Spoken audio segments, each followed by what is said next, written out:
We have heard Maharaj Parikshit, when he met Bull, who was representing Dharma, by seeing three legs of Bull was lost, he wanted to find out who cut the leg of the bull. So Maharaj Parikshit was saying,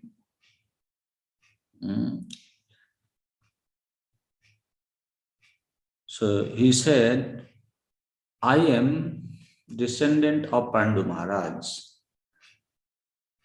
How it is possible that in our ruling, our citizens are being harassed, or they are inflicted with the pain? He's saying, Jasya Rashtra Praja Sarvas Drasyante Sadhva Sadhu Hi.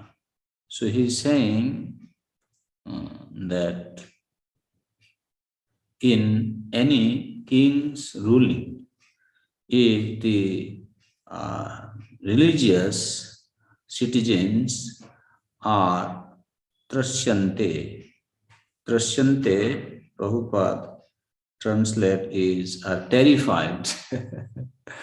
So when the people who are following religious principles, they are terrified, they are tortured, and they are attacked by the irreligious people or sadhus.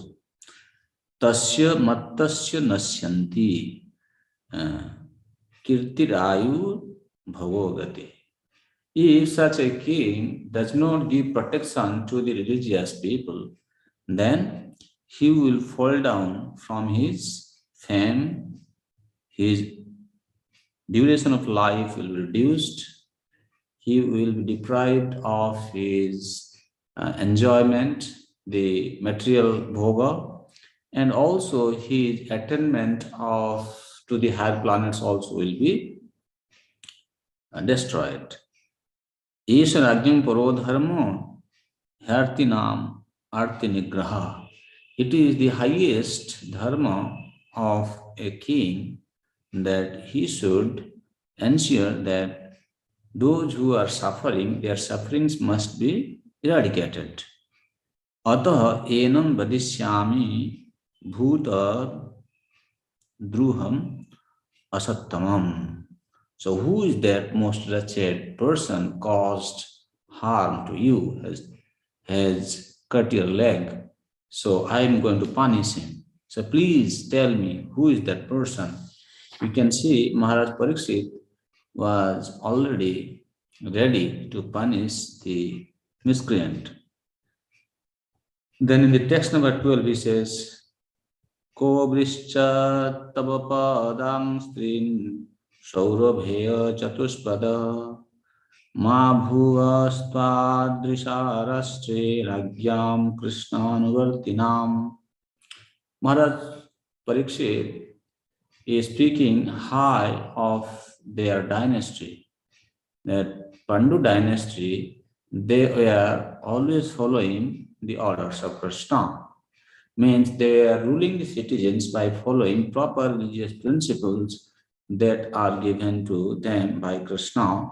So he is saying that Maharaj Parikshit repeatedly addressed and questioned the bull, "Oh, son of Surabhi, Saurabheya means the son of Surabhi, who has cut off your three legs? Chatuspadam is supposed to have four legs. Who has cut off your three legs? In the state of the kings who are obedient to the laws of the Supreme Personality of Godhead Krishna, there is no one as unhappy as you." So Maharaj Parikshit's point is, when we are following Krishna, we are trying to take care of our subjects by in a Krishna conscious way, who dare to cut off your legs? Please tell me. Immediately I am going to punish him. Prabhupada writes in the purport, in a state where the courts of Krishna are followed, no one is unhappy. Where such codes are not followed, the first sign is that three legs of the representative of religion are cut off, and thereby all miseries follow. When Krishna was personally present, the codes of Krishna was being followed without question. But in his absence, such codes are presented as the pages of in the pages of Srimad Bhagavatam for the guidance of the blind persons who happen to be at the helm of all affairs. So that means Prabhupada is making a very strong point here that even though at present Krishna is not personally present before us, but Srimad Bhagavatam is there.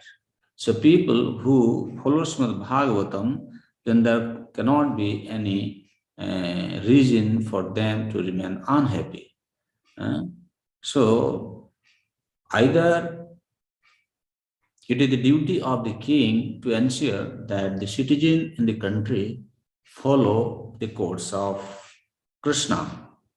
But in the present moment, we don't find any king enforcing upon the citizens to follow the codes given by Krishna. Another thing is also we can say, even if a king wants to enforce the codes of Krishna to be followed by the citizens of that particular country, but because of the many religious sects, like a country like India, where we are called Dharma Nirapeksha Rashtra, a secular country.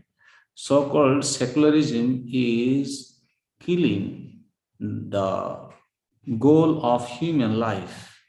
When there are so many different religious groups are popping up, when king is trying to introduce the codes of Krishna to be followed by the citizens, it becomes very difficult for the king.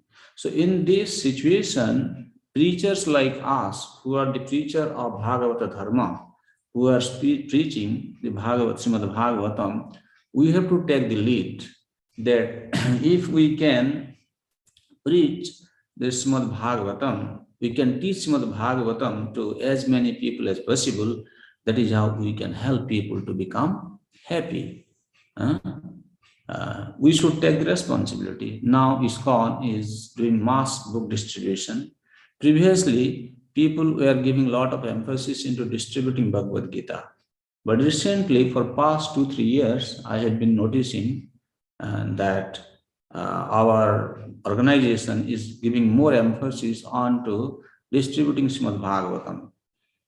So simultaneously, devotees should put emphasis into teaching Bhagavatam. That is the way we can make people happy. This is what Prabhupada is saying. Then Maharaj Parishad continues, text number 13. Akhyahi Vishabhadrambo sadhunam akritagasam atma vairupyakartaram parthanam kirtidushanam.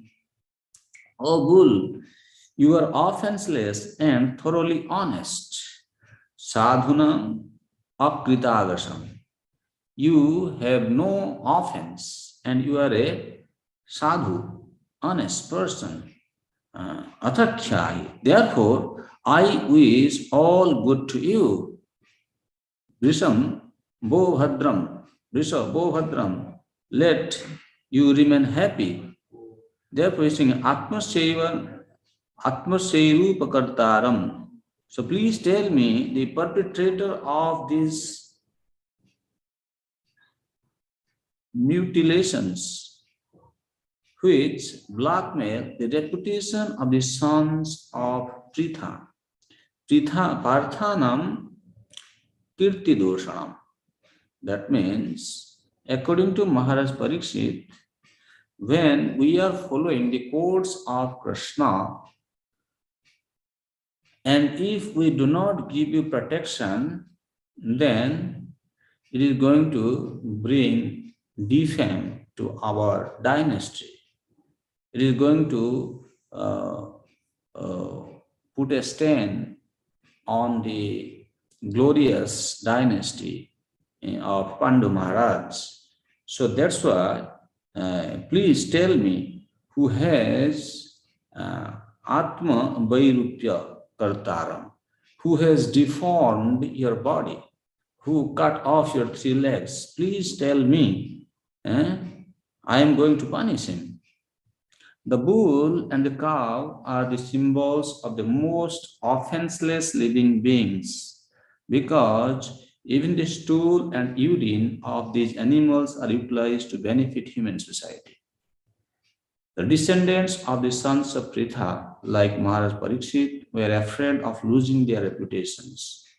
But in the modern days, the leaders are not even afraid of killing such offenseless animals. Herein lies the difference between the reign of those pious kings and the modern states ruled by irresponsible executive heads without knowledge of the codes of God. So it's a very interesting comment Prabhupada is making here that at present, the executive heads they do not know that without giving protection to the cow and bull, they are losing their reputation. In fact, by giving protection to the cow and bull, they can be protected in their position as a ruler. So this is a good lesson for us. Those people who are, being nominated, they should uh, try to give more emphasis on to protecting the cows and bulls. Then they can be in the position because when bulls and cows who are offenseless animal and protected by the god are given protection by the state government or even the central government, Krishna will ensure that they remain in the position, in their position. Janena Janenagasya Ghang Junjan Sarvatosya Chabha Madhvayam Sadhunam Bhadramevasya Sadhudam Anekrite. Whoever causes offenseless living beings to suffer must fear me anywhere and everywhere in the world. By curbing dishonest miscreants, one automatically benefits the offenseless. So Maharaj Parikshit is saying that being a king, it is my duty that I should punish the dishonest people and protect those who are following the religious principles.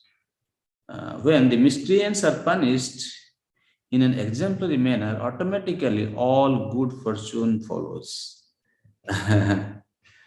Because when one miscreant is punished, then other miscreant they will become very alert. Oh, if we continue to uh, remain miscreant, then also we will be punished. So therefore, for the king, it is very, very important that they must punish the miscreants. Uh, Prabhupada says, it is the prime duty of the state to arrange to convert everyone to become a devotee of the Lord.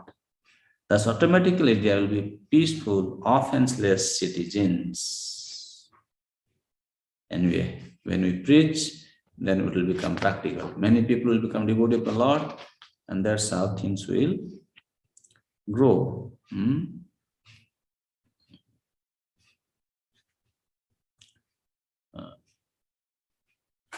Then text number 15.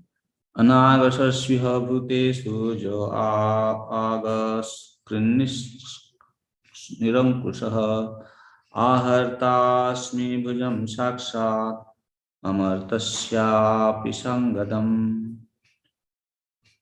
An abstract living being who commits offenses by torturing those who are offenseless shall be directly uprooted by me, even though he be a denizen of heaven with armor and decorations. So here the second line is very, very important. Ahar tasmi bhujam sakshat amardasyapi sangadam. So Maharaj Parikshit is saying, even if he is a denizen of the heaven, even if a demigod commits such offense, they break these religious principles. Then what I am going to do? Those who are going to, even if a demigod harms the religion practitioners, ahar tasmi bhujam sakshat. I am going to cut his hand. Where he is going to cut? He will cut from his arm, from here. You can see. Sangadam means he will not be able to do anything after that. Maharaj Parikshit challenges even such denizens of heaven if they torture the offenseless. This means that the state executive head must be as strong as Maharaj Parikshit so that he may be determined to punish the strongest offenders. It should be the principle of a state executive head that the offenders of the courts of God is always punished. Ragyo hi parama dharma swadharma sthanupalayan Sasatonyam yatha shastram anapadyut pathaniha. The supreme duty of the ruling king is to give all protection to law-abiding persons and to chastise those who stray from the ordinance of the scriptures in ordinary times when there is no emergency. That means, Prabhupada explains in the purport that there is a time which is called apadharma. When in an emergency situation, people don't follow the codes of dharma, that is okay. But when they are living in the normal condition of life, then just for the sake of gratifying their senses, they are not allowed to open slaughterhouses. Because eating the flesh of other living entity, the human being who are surviving by consuming the flesh of the other living entity, when it is not emergency time, it is not accepted in Shastra. So these people should be punished. There are regular scriptural injunctions for different persons engaged in different occupational duties. Brahmana, Kshatriya, Vaishya, Sudra, they have their occupational duties. So in normal condition, everybody is expected to follow their occupational duty. And one who follows them is called Swadharmastha, or faithful in one's prescribed duties. In the Bhagavad Gita 1848, it is advised that one should not give up his occupational prescribed duties even if they are not always flawless. Such swadharma might be violated in cases of emergency if one is forced by circumstances, but they cannot be violated in ordinary times. See, nowadays, our so-called government is trying to create good situation in the country so the citizens can live very happily. So according to their status, we can say, and they should not allow, give license to slaughterhouses. But because they are thinking we can allow our citizens to eat meat, that's why they are giving license to open the slaughterhouse. They don't know they're actually causing misfortune to themselves and also for the citizens. During emergency time, that's okay. But in ordinary time, human beings are not allowed to consume meat. The state executive head is to see that such Swadharma is not changed by the follower, whatever it may be, and he should give all protection to the follower of Swadharma. The violator is subject to punishment in terms of the Shastra. The duty of the king is to see that everyone strictly follows his occupational duty as prescribed in the scripture.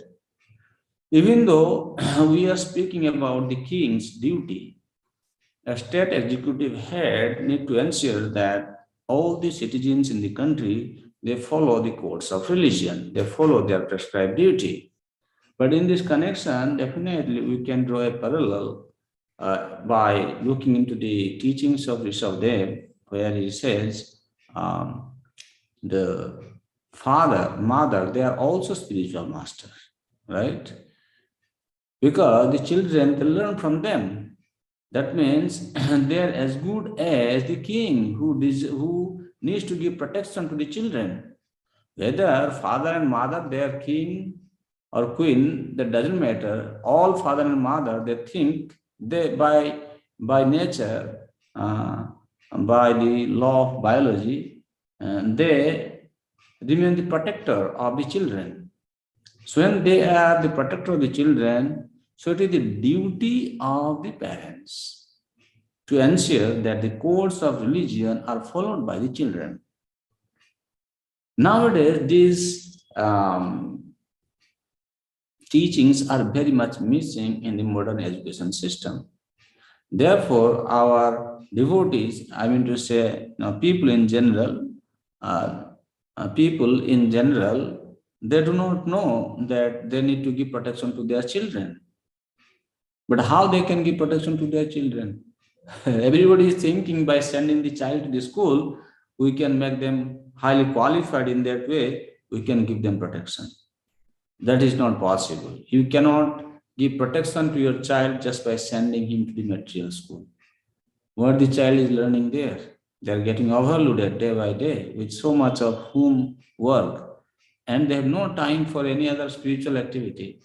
And people sometimes they think, oh, this is okay, they are children, they need to study. No, it is the duty of the every parent to ensure that side by side, children is getting educated in the science of Krishna consciousness. Therefore, those who are coming to this class, whether you are father, mother, or you are grandfather, I would say, please ensure that your children or grandchildren, they are becoming Krishna conscious. Otherwise, according to Prabhupada, the violator is subject to punishment in terms of Shastra. So, we have to follow our duties properly. So, after this, now, Dharma is going to tell. King is asking, please tell me who is the perpetrator. I want to punish him. Now, in text number 17, Dharma vacha etadvah pandaveyanam yukta marta bhayam vacha jisam gunaganahi krishne dautyado bhagavan kritaha. What did Dharma say? Etadvah pandaveyanam yukta marta bhayam vacha. These words just spoken by you befit a person of the Pandava dynasty. Why he is saying such kind of words befit only to the to one who is born in Pandu dynasty? Jesam gunaganahi Krishna. Krishna was very much captivated by the good qualities of those who were born in Pandu dynasty. Therefore, Krishna agreed to become their messenger, their chariot driver. So that's why Dharma is saying it is very much befitting to the person who is born in the Pandu dynasty. Captivated by the devotional qualities of the Pandavas, even Krishna, the personality of God, performed duties of as a messenger. Prabhupada is giving a very beautiful purport, so I want to just read it.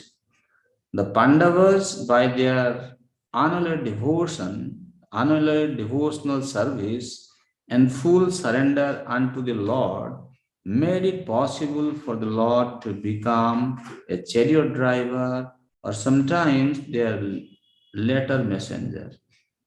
Such duties executed by the Lord for his devotee are always very pleasing to the Lord because the Lord wants to render service to his unalloyed devotee whose life has no other engagement than to serve the Lord with full love and devotion.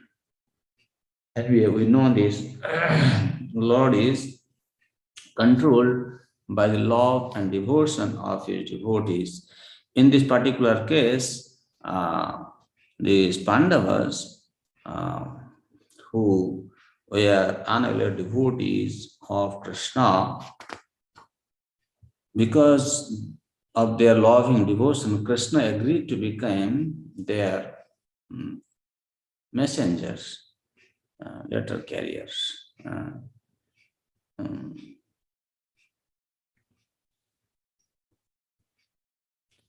so now, text number 18. Na vayam klesha bijani jatasyu purusharshava purusham tam bijanimo vakya bhedo vimohita. Now, Dharma is speaking the words of Dharma. He is saying, "O greatest among human beings, Purusham, Purusharsabha, Purusharsabha, O greatest among human beings, it is very difficult to ascertain the particular miscreant who has caused our sufferings."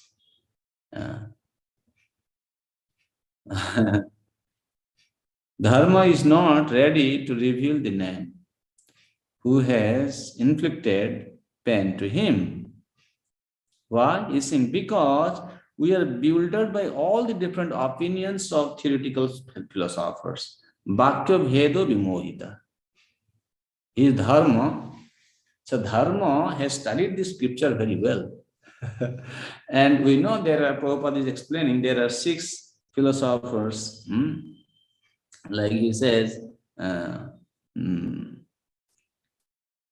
Kanada and the author of Vaisheshika philosophy, Gautama, the author of logic, Patanjali, the author of mystic yoga, Kapila, the author of Sankhya philosophy, Jaimini, author of Karma Mimamsa, and Vyasadeva, the author of Vedanta Darshan. So these different philosophers have ascertained who is the cause of the suffering. But Dharma is saying because different philosophers have theorized differently, different philosophers have assigned the cause differently, therefore, I cannot ascertain who is the cause of my suffering. If I ascertain one, then the other is incorrect. So how to do that? How to understand this?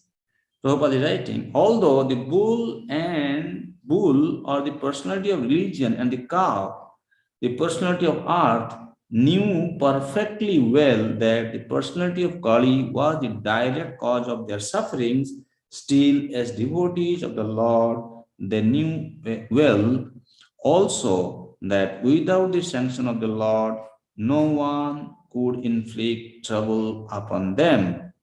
According to the Padma Purana, our present trouble is due to the fructifying of seedling sins. But even these seedling sins also gradually fade away by execution of pure devotional service. Thus, even if the devotees see the mischief mongers, they do not accuse them for the suffering inflicted. They take it for granted that the mischief monger is made to act by some indirect cause. And therefore, they tolerate the sufferings, thinking them to be God given in small doses. For otherwise, the suffering should have been greater. So, according to Srila Jiva Goswami, such speculators are themselves bewildered and they cannot know that the ultimate cause of all causes is the Supreme Lord, the Personality of God. So there are some other philosophers, the atheists, who do not believe on God. They don't accept it. They do not accept this Vaishnava Siddhanta that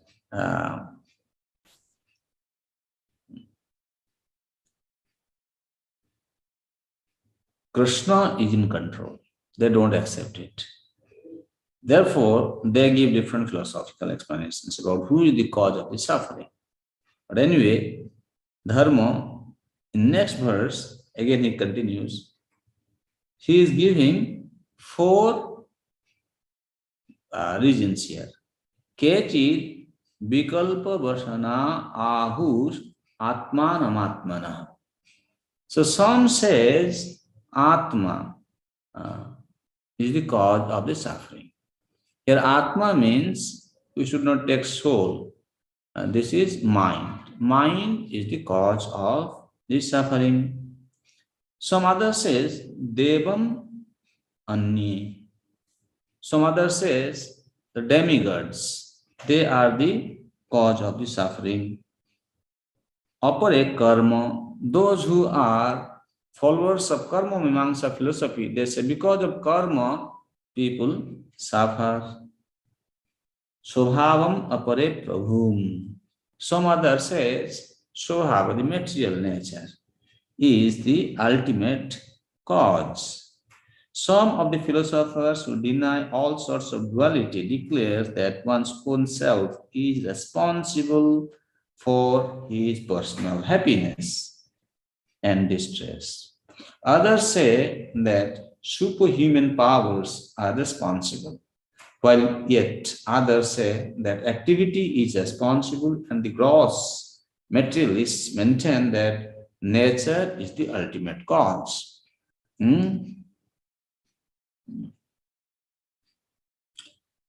So, as I was saying that Ahu Atmanam Atmanah, Srila Vishnu Chakravarti Thakur and our Srila Siddhar Swami, they actually refer this to the Bhagavad Gita, where it says Atmai Bhajatmano Bandhu Atmai Varipuratmana. If you read that commentary, you can see their Atma means mind. So, as referred to above, philosophers like Jaimini and his followers established that fruitive activity is the root cause of all distress and happiness, and that even if there is a superior authority, some superhuman powerful god or gods, he or they are also under the influence of fruitive activity because they reward results according to one's action. Like you see, here the argument have been given. Some says the demigods are the cause of this suffering or happiness. But demigods don't independently give the reward, or they don't give any pain. They don't cause suffering to the living entity because they award the pain or pleasure according to karma. So that means they are not independent, they are dependent on karma. They say that action is not independent because action is performed by some performer. Therefore, the performer himself is the cause of his own happiness or distress. So they say in this way, these people they conclude. So one who is committing this, he is the cause of the happiness and distress. In the Bhagavad Gita 6.5 also it is confirmed that by one's mind, see, freed from material affection. One can deliver himself from the suffering of material pains, so one should not entangle oneself in matter by the mind's material affections. Thus, one's own mind is one's friend or enemy in one's material happiness and distress. Atheistic materialistic Sankhyites conclude that material nature is the cause of all causes. According to them, combinations of material elements are the causes of material happiness and distress, and designation of matter is the cause of freedom from all material pains. Gautama and Kanada find that atomic combination is the cause of everything, and impersonalists like Ashtavakra discover that the spiritual effulgence of Brahman is the cause of all causes. But in the Bhagavad Gita, the Lord Himself declares that He is the source of impersonal Brahman, and therefore He, this personality of Godhead, is the ultimate cause of all causes. It is also confirmed in the Brahma Samhita that Lord Krishna is the ultimate cause of all causes. Well, when you read Prabhupada's purport, towards the end, you can see Prabhupada is definitely giving the Vaishnava Siddhanta that Krishna is in control, he is the cause of all causes. But in between, when you read Prabhupada's purport, like Dharma is saying, it is very confusing to know actually who is the cause of our suffering and happiness, right? It's very difficult to ascertain. So therefore, from text number 20, we can ascertain who is actually cause of our happiness and suffering, or let us say how to regard the happiness or suffering, especially suffering, how to regard suffering as a devotee of the Lord. I would like to read entire Vishwanath Chakravarti Thakur's commentary and explain, because this is a very, very important concept. It should be clarified to our devotees, and our devotees must know how to deal with the sufferings. Text number 20. अप्रतर्क्यादनिर्देश्यात् इति केशोऽपि निश्चय अत्रानुरूपं राजर्षे विमृश्य स्वमनीषया. Finally, Dharma is saying, I am not going to tell you because apratarkya anirdesyat. It is beyond the power of reasoning and beyond the power of thinking. I can't tell you who is the cause of my distress. Therefore, Manishaya, so Manishaya, you should apply your intelligence and you should find out who is the cause of my suffering. Okay, so now, my dear devotee, how can we see this? How can we face this situation? So, how to deal with suffering conditions of life? Listen carefully. So, in this verse, Srila Vishwanath Chakravarti Thakur has commented, Keshwapi Vaishnaveshu Anirdesya Nirdestum Anarhat Parameswarat Eva Sukha Dukhadini Bhavanti Iti Nishchaya. The Vaishnavas ascertain that the happiness and distress come from the Supreme Lord. Anirdesya means beyond the power of thinking. They cannot reason who is it. But Vaishnava, they say Supreme Lord. Vishwanath Chakravarti Thakur, he is substantiating this from Bhishma Stuti. From Shruti. From Shruti, he says,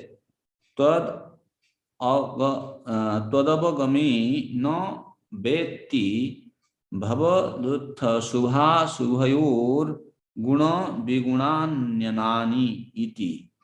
Means, Shruti says, when the person realizes when a person realizes the Supreme Lord, he knows that uh, the suffering or the happiness, or you can say the good or bad fortune, is coming from the past pious or sinful acts.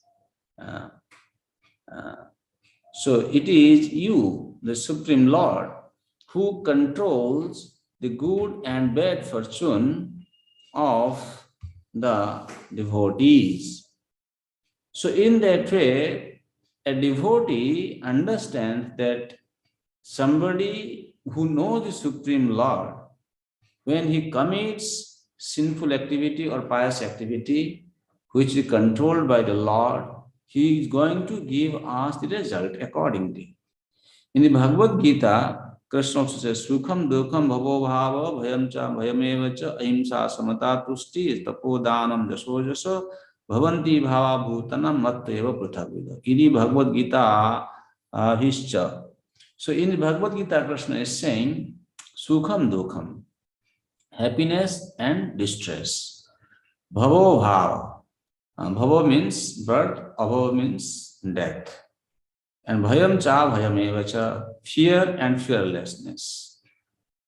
Ahimsa samata tusti, non-violence, equanimity, satisfaction. Tapodana jasojasa, austerity, charity, fame, infamy. Bhavanti bhava bhutanam matteva prithagvita. All these various states of the living beings arise only from me. That means when Krishna is saying Sukham Dukham, everything is arising from me, then what is the difficulty to understand that Lord is in control? But even if it is said very clearly, then why should it be impossible to designate that Lord is in control? So that's why Vishnu Chakravarti Thakur is saying, Nanu tari katham nirdeshtum anahatvam. Why it is impossible to ascertain? When we know Lord is saying this, Satyam. Yes, it's correct. Why? Kala karma swabhava graha bhuta nipa sarpa rogadebhya eva loke klesam darshanat tesam epa nirdeshyatvat. In the world, we see people, they see the suffering is arising from Kala. Kala means time. And karma, their karma, swabhava, the nature, and graha means different planets, then bhuta, ghost, king, serpent, and people suffer from the diseases. So, in this way, because they see directly all these factors, that's why they say they are the cause of the suffering. Vastutastu tesam akhyatanyaccha bhagavata eva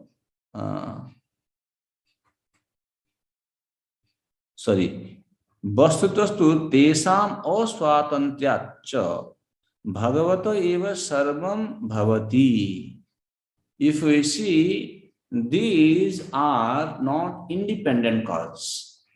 So, everything arises from the Lord. Siddhantat bhagavata sakasat dukkham bhavati iti upasakanam bhaktum anuchityaccha. So, if we say this happiness or distress is caused by the Supreme Lord, then, well, how can a devotee assign Lord being the cause of their distress? This is not correct. So therefore, Vishnu Chakravarti Thakur is saying, Nanu evam api tasya vaisamya naigrinhe durvare eva. Means like and dislike do not exist in the Lord. Means he is not partial. When Lord is not partial, then how can you say this? Therefore, तर्क अगोचरत्वात् तस्य तदपि न वैषम्य नैगुण्य इति भाव, because it is beyond the purview of our reasoning. That's why tatapi no vaisamya. That's why he doesn't have this vaisamya. He is not partial. तदुक्तम भीष्मेण न चस्य करहिचिद राजन पुमान वेद विधिष्ठितम. My dear Lord, what you desire to do, nobody can ascertain it. When the Pandavas came to meet with Bhishmadev, at that time Lord said, no one can understand the plan of the Lord. Jad vijigyasaya yukta muihanti kavayopi. Even the great sages, they are bewildered. They don't understand what is the plan of the Lord. Tadapi, now listen carefully. This section is now going to teach us Vaishnava Siddhanta. We are Vaishnava devotees of the Lord. We should know when the suffering comes to us, how to deal with the suffering. Tadapi bhakta bhasasya mama dainya vardhanena so vishayaka smarana vardhanartham. So here the dharma is saying, when we say dharma, that means the devotees in Krishna consciousness, when they practice their dharma properly, and when they come across suffering, how they should see? Mama bhakta bhasasya. I am not actually a Vaishnava yet. Means I am a little enlightened by Vaishnava philosophy, Vaishnava Siddhanta, you can say, Bhakta Bhasa. Therefore, while Mama Danya Vardhanena, while he is helping me to become humble, while he is making me humble, Swa Vishayaka Smarana Vardhanarthamba. He helped me to increase my remembrance of the Supreme Lord. Try to understand this. This is first point. He's saying, this suffering is caused to me because I don't have proper philosophical knowledge of the Vaishnava Siddhantas. Therefore, he is trying to make me become humble and giving me an opportunity to increase my remembrance of the Lord. This is first point. Ba bhaktottamasya tava kali nigrahadi kirti khyapanartham. Or there is another reason. He wants to announce the fame of the highest devotee like you by your punishing Kali. So when Parikshit Maharaj is going to punish Kali, according to Dharma, that, my dear king, you are such a great ruler. When you punish Kali, then this is how Lord is going to announce your fame. He is going to establish your fame in this earth. So first point, he said that to make me humble and increase my remembrance of the Supreme Lord, this suffering has come to me. The second point is, Lord wants to announce the fame of a great ruler like Parikshit. That's why it has come to me.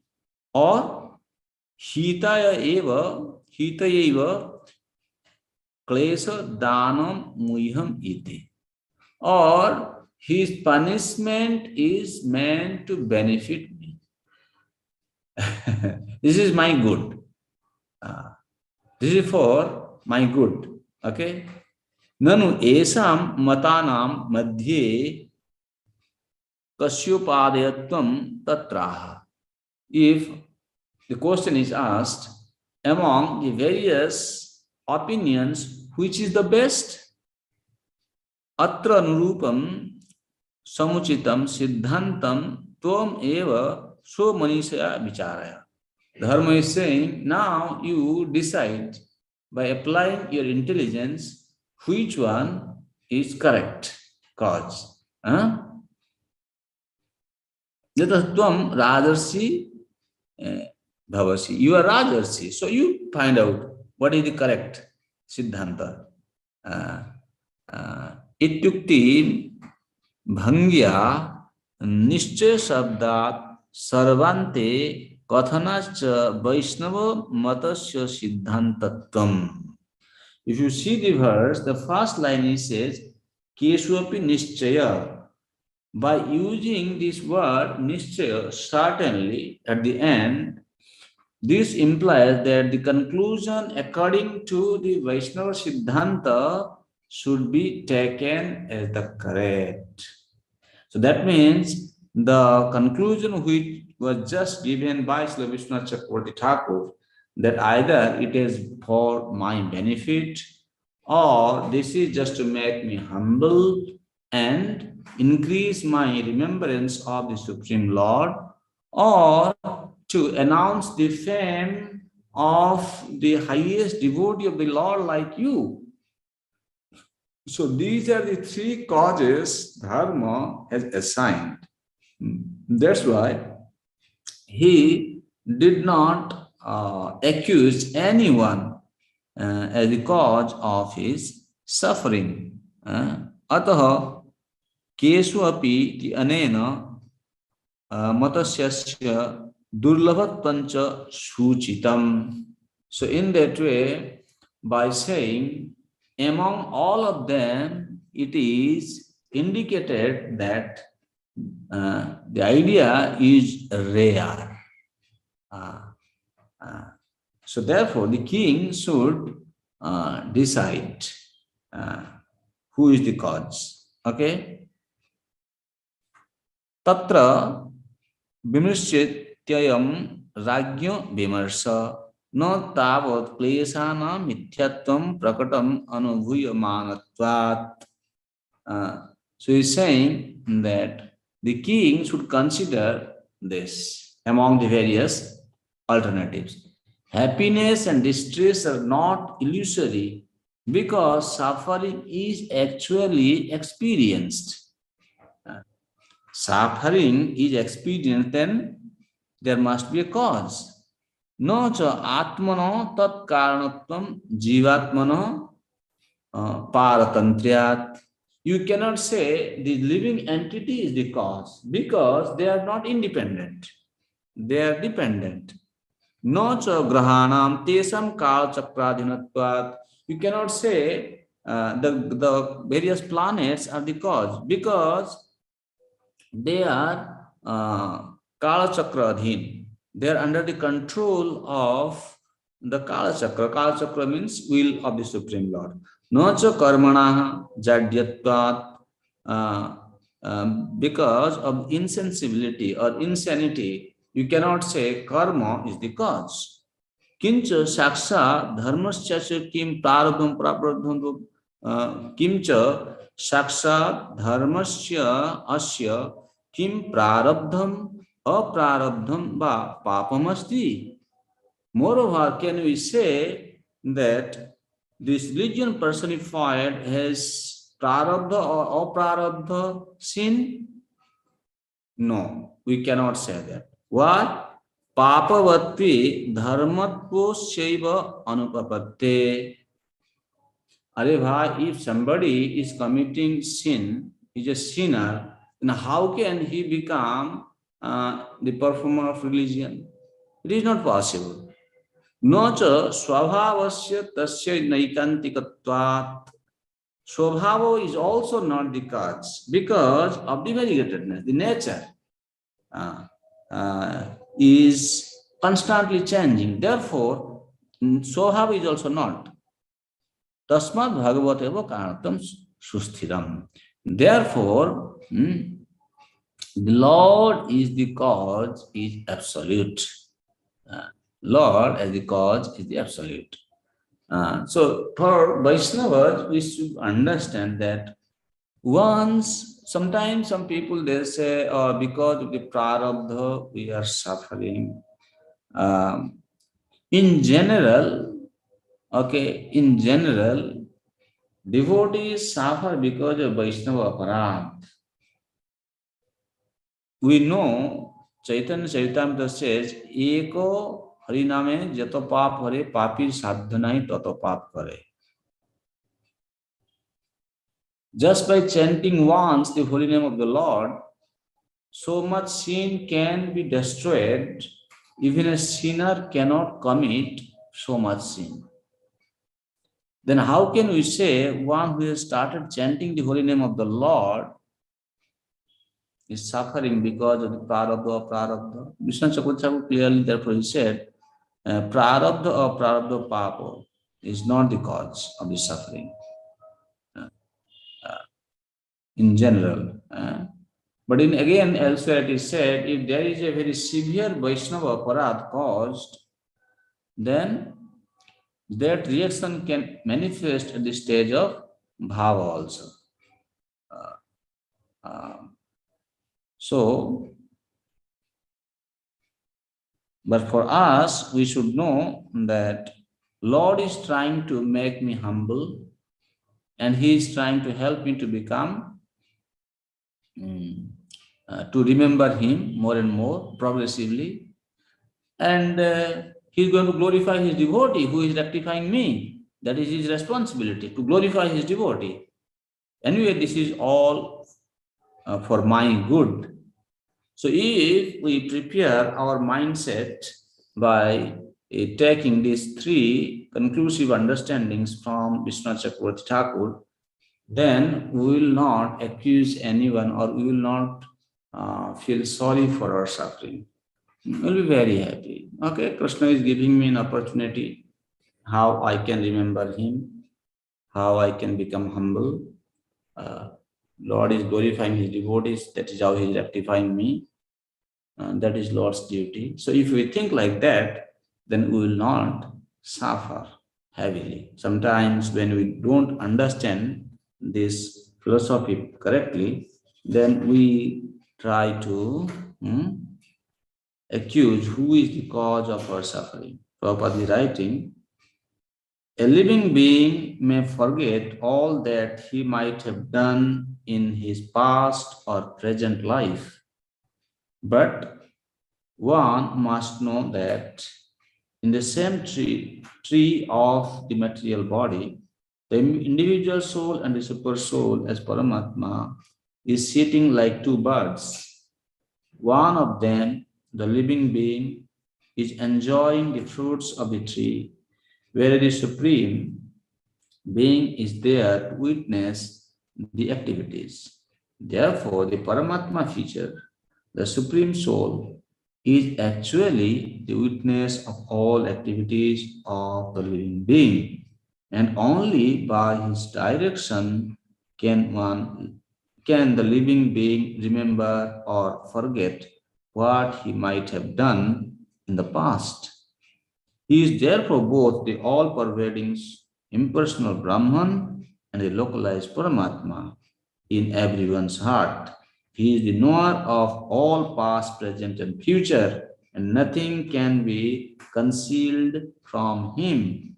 The devotees know this truth and therefore they discharge their duties sincerely without being overly anxious for rewards. Besides that, one cannot estimate the Lord's reactions either by speculation or by scholarship. We as a devotee, Prabhupada is saying we should just simply discharge our duties sincerely without being overly anxious for rewards. Sometimes some devotees say, oh, I have been in the movement for so many years, I have been doing so many services, and why I had to still go through such suffering? Oh, I deserve this? don't you don't have to think anything without being overly anxious for the reward. Huh? Uh, He will give us whatever we deserve. We just need to do our duties, perform our duties properly. Uh, I think let us take some questions and comments. Any question or comment you may have?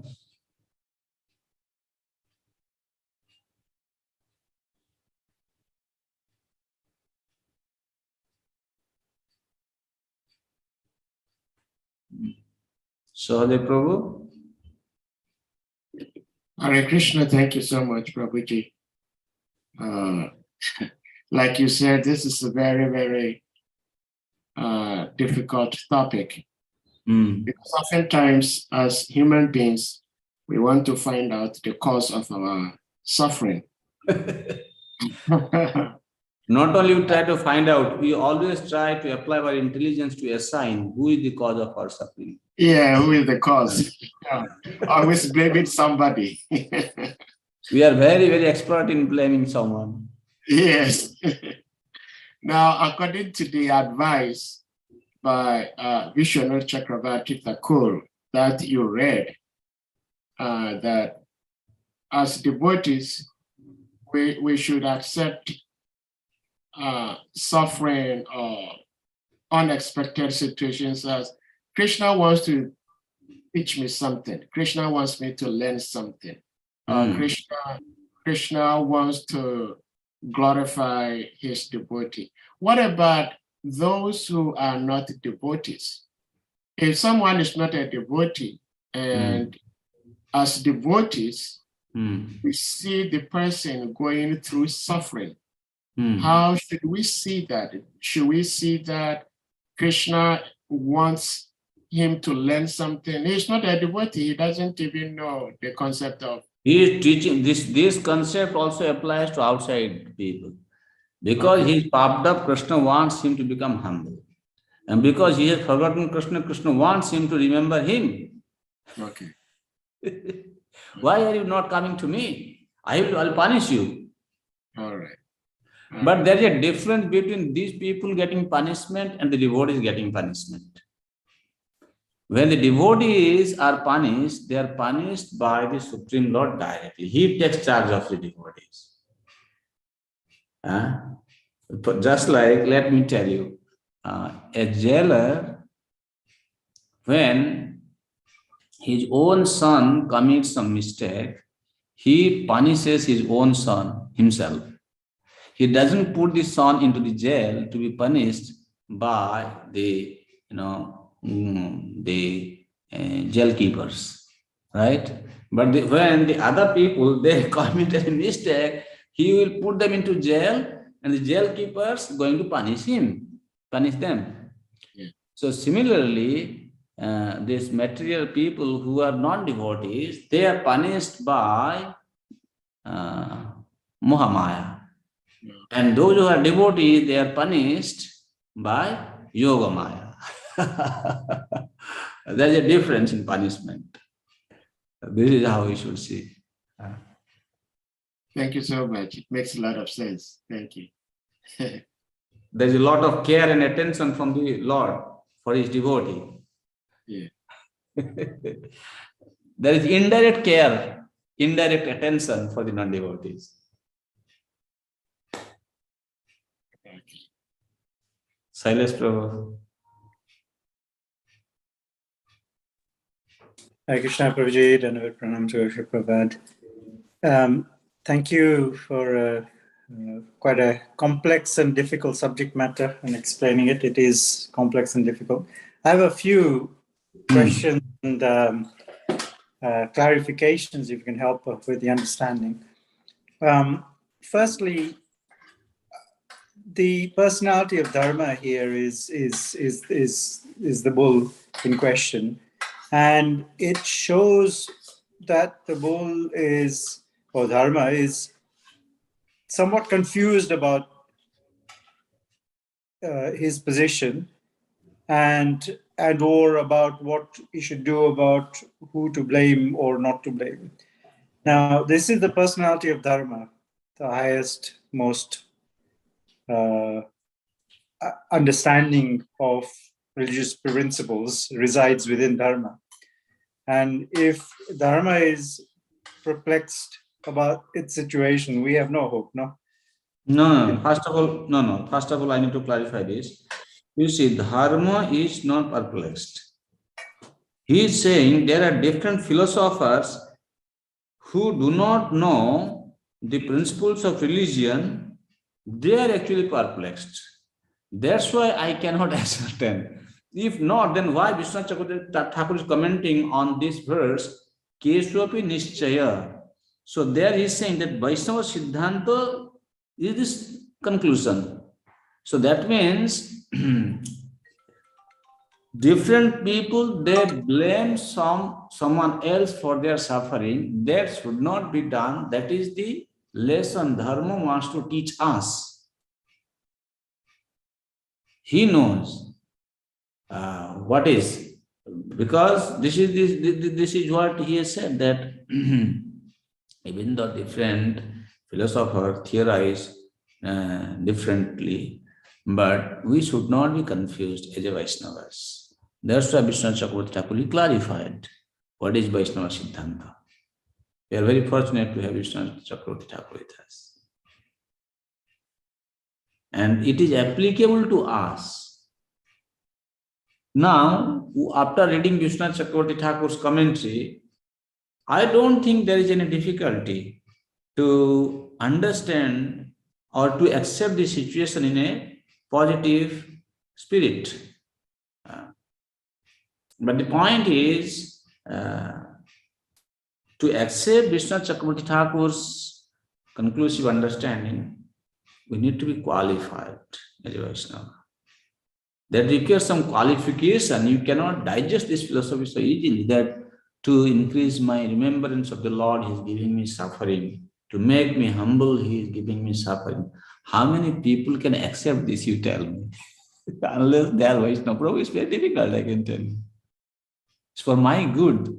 Oh, unless he is a Vaishnava, he cannot. Because we are Vaishnava, that's why Dharma is teaching us that Vaishnava Siddhanta is the highest Siddhanta here.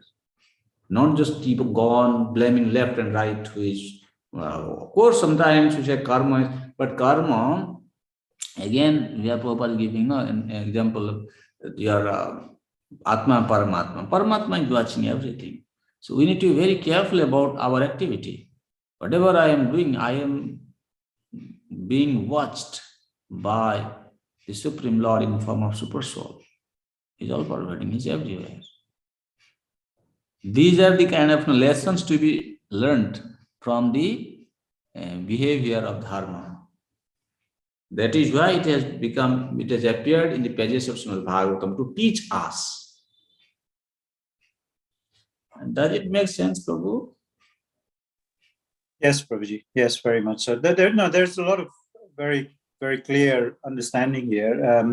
But I'm just trying to reconcile in my mind with some of the stuff that we've been brought up within Krishna consciousness. For instance, we learn from an early stage in our spiritual life and devotion that firstly, Krishna isn't the cause of our suffering. It is our own karmic reactions which is the cause of suffering. And when we become devotees, Krishna helps by reducing that karmic damage. Where we should have lost an arm, perhaps we just get a cut.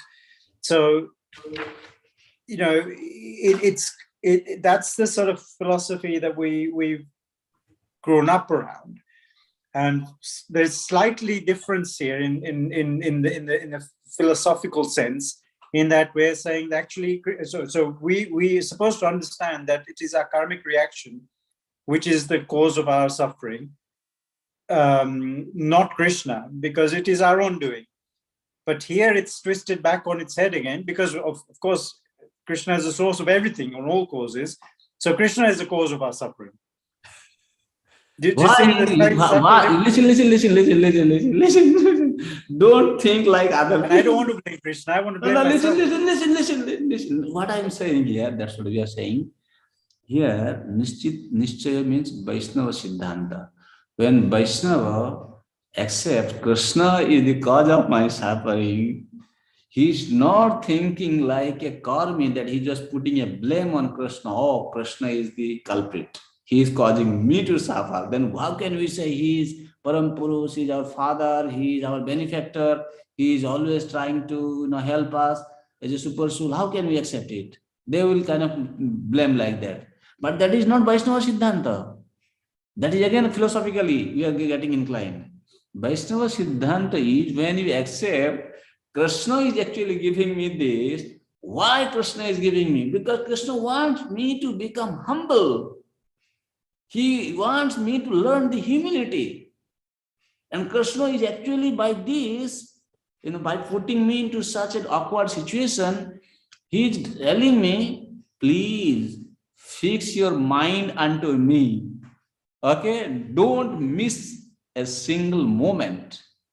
I am putting you in this critical condition. Now you want you to remember me. Like you see, if somebody is very dear to you, you will chastise that person. You will give him punishment. Because you really care about that person. Oh, he loves me so much. How can he punish me? Murkh kahin ka. He is not punishing because he is your enemy. He loves you. That's why he is punishing you.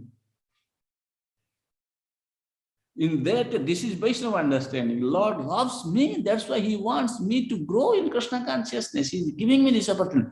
This is how a Vaishnava thinks. Whereas a non-devotee, he will put a blame onto Krishna. Isn't it a higher principle? Of course. And to say even beyond that, is not to say that Krishna is punishing me. Is that it is my own stupidity and bad karma that has caused this, and Krishna is actually just minimizing that. Isn't that a Krishna is minimizing. Isn't that higher position to take? Yes, that is also good understanding. Krishna has minimized that. That is also there. But try to understand this. Also, Krishna loves his devotees. It's not a punishment to punish us. He is creating a situation so that we can increase our remembrance of Krishna. Try to understand this. He is not punishing us. He is creating a situation to help us increase our remembrance of Krishna.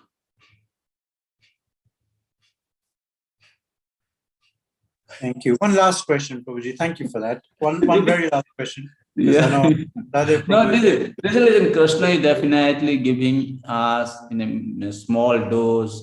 That's also correct. At the same time, that small dose also sometimes becomes very difficult for devotees to digest. Yeah. So that is why the Vaishnavas should adapt to this idea that Krishna is helping me to remember him, and he is actually helping me to become humble through this situation. That's the reason behind, as we said, he is our real benefactor. A Vaishnava should think like this.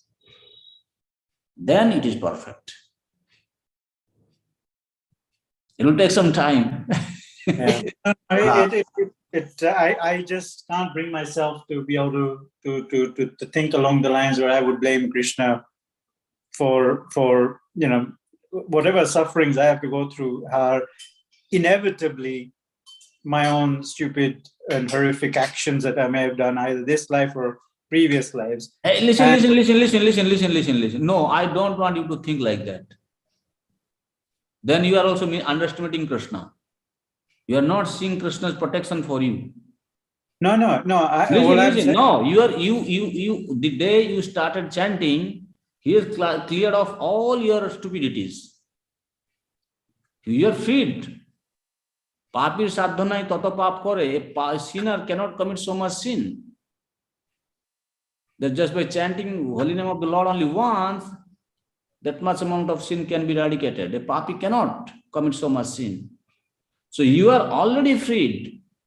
Krishna wants you to come back to him. That's why he's saying he's creating a situation. I told you. Otherwise, what happens is, again, you will be feeling negative. You start developing negative thought for yourself also. Oh, I am so degraded. I have done this. Okay, whatever happens. So what? Now Krishna is he's creating a situation to help you remember him, remain more connected with him. Why don't you think like that? He has already purified us. Now we need to take the advantage. Whatever situation is creating before us, he is the cause of all causes. For the Vaishnavas, he is the cause because he wants us to come back home quickly. That's why he is creating this opportunity for us. It will take some time for you to digest what I am saying. Thank you, Prabhu. Just one last clarification. So from Shastra, I mean, the earlier, the Bol or Dharma clarifies different philosophies and the causes of the suffering. But outside of devotee circle now, for the normal karmis or even apradhis that are there, the normal course of reaction is actually one's own karma, yes? Yeah, of course. Outside of the devotees I'm talking about now. I understood the philosophy that we as Vaishnavas should adopt, but outside of that, the root cause is that it's not devtas or anybody else or your own mind, it is your own karma. Is that correct in thinking? Yeah. Okay, so that is a philosophical siddhant that stands good for everyone else outside of the devotional world, that the reaction of suffering is the root cause of reaction is your karma. Not Adi Deva, not Adi Admik, not Adi Bhutmik. It's actually karma which comes and manifests in these forms.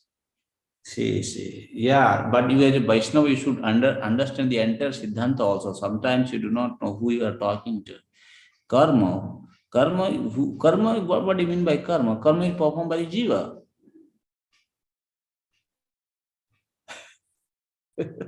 Karma is nothing. So jiva is performing the karma. So jiva is responsible.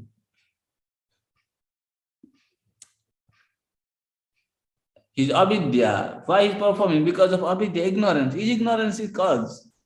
Who to blame? Okay, karma. But karma independently cannot produce any result. Karma is performed by somebody. Right? Now that person who is performing is, okay, why he is performing? Because of avidya. So then avidya is the cause. So like this, there are different, that is why Dharma is saying that there are different way we can see. For outside people, definitely you can say karma is the cause of their suffering. That is how these people should be brought to the line to follow Vaishnava Siddhanta.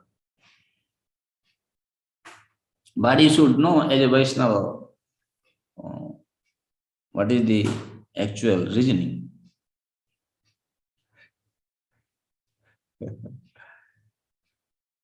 This requires, you see, this by Vishwanath Chakravarti Thakur's commentary is very deep, and we need to meditate on this. We need to reflect on his teachings, then we may understand. Okay, our Sahadev Prabhu. Hare Krishna, Prabhuji, thank you again. Like you said, this is a very, very difficult subject matter. Because I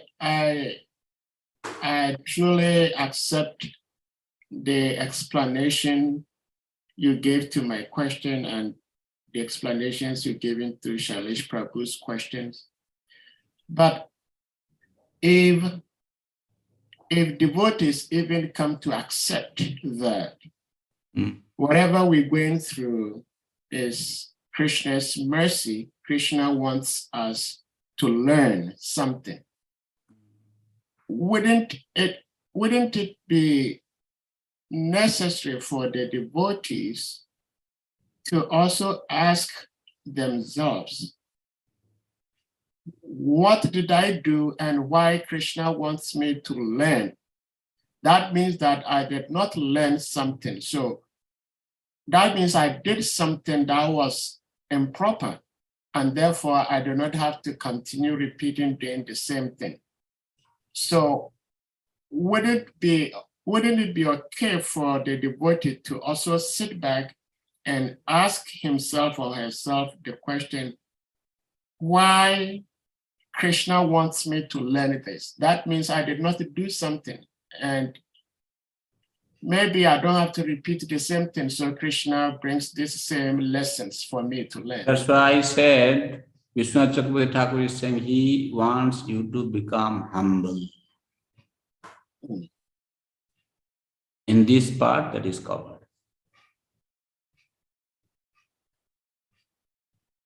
Yes, you should learn what mistake you have done, means you don't commit the same thing again.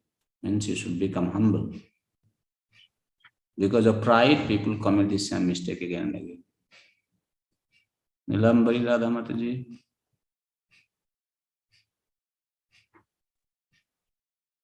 Hare Krishna Prabhuji, Dhanavad Pranam. It's following the questions of the Shailesh Prabhu and Shahadev Prabhu. My question is, what is considered as Vaishnava Aparadh? Say, I am not happy about something happened by my maybe friend or family member who are not following Krishna consciousness, and I am feeling it again and again. Why did he do that? Why did she do that? And repeatedly coming into my mind, and that is why I'm suffering. Is it a Vaishnava Aparadh? I cannot forget. I cannot forget. It's coming back again and again and again. So how can I come out from that thought and thinking of like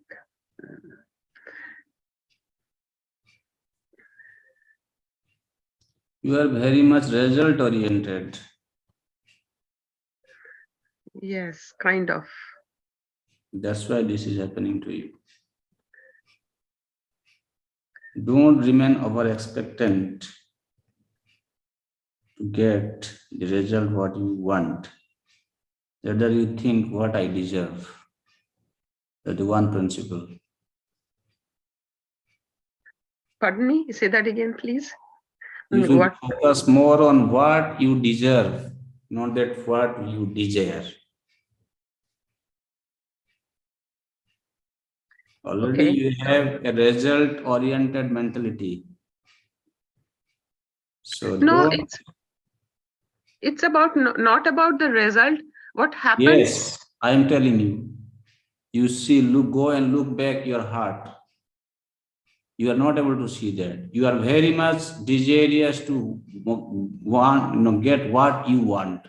You are very much result-oriented, result-focused person. Go back. Meditate on my statement, then you will know what I am saying. Okay. Okay. And so is this by Vaishnava Aparadh? Yeah, if you are offending Vaishnavas, not offending, by mentally, I'm thinking about again and again. Mentally also you can offend the Vaishnavas. Hanti nindanti vaideshti Vaishnava na vinandati krudyate janti na harsam darsane patanani. So there are 6 different ways we can commit an offense to the Vaishnava. If you beat a Vaishnava and you blaspheme, bad mouth, and then in the vaideshti, you just become inimical to them just for nothing. Don't show your smiling face to them even. You don't greet them upon seeing them. And you just, for no reason, you become angry at them. So these are the causes of Vaishnava Aparadh, how we commit Vaishnava Aparadh. Thank you, Prabhuji. Thank you. So we have to try to forget. I have to try to forget what happened and be humble and get back to that. What we have to do is, if something happens to us, we should know that definitely there is a cause behind. I must have done something wrong in the past. That's why it is coming to me like this. So I need to be very careful. That much we should understand. Whether it is coming from a karmi or even from a devotee, this conclusion is applicable everywhere. That Yes, I have done something wrong to someone before. Now it is coming as a reaction to me.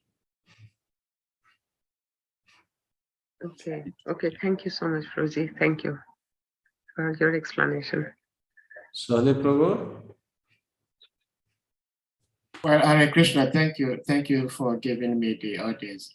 But I just wanted to say something in regards to Mother Radha's question and concern.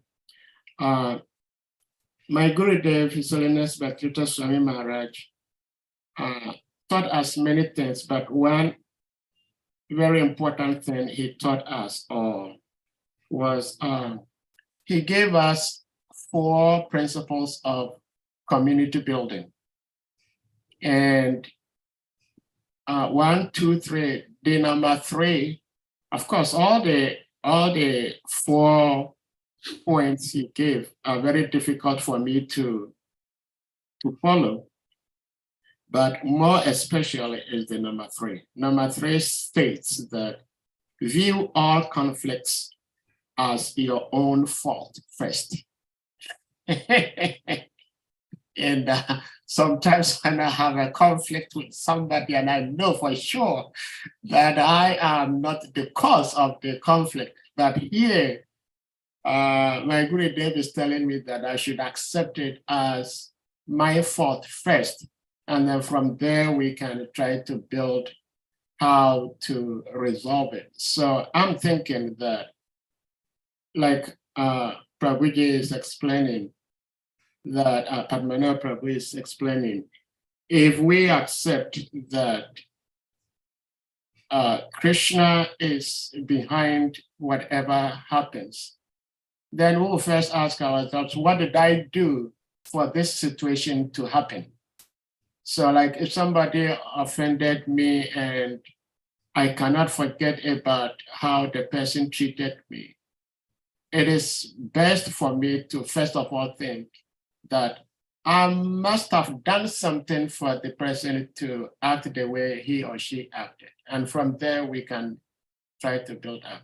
So that's just what I wanted to add to it. Thank you, Hare Krishna. See, these are one way of looking at things. Try to understand this. We are reading from Vishwanath Chakravarti Thakur's commentary. Please try to understand this very, very carefully. We are not here just simply trying to put a blame to Krishna like Sailas Govinda Prabhu was thinking. What do you understand? You are here to become a Vaishnava? Try to understand how our acharyas are commenting. We are here to come closer to Krishna. That is why we are studying this. We are not trying to see Krishna is creating suffering for us. We are saying Krishna has already removed all the sufferings from us. Now he is bringing some suffering and he has good wishes for us, like a father chastises the son. Sometimes he may make the child sit on the father's lap, and even though the child doesn't want to drink a bitter medicine, father is forcing the child to drink the bitter medicine. Father is forcing you to go through some suffering. My dear son, this is another form of mercy. Sailas Govinda didn't understand this. What do you understand? To become Vaishnava is not so easy. It's just a small group of devotees. That's why I am talking this. Because you have been regularly coming. I want you to understand this Vedanta correctly. Krishna is not our enemy that he is giving suffering. Krishna is your best friend, that's why he is giving suffering.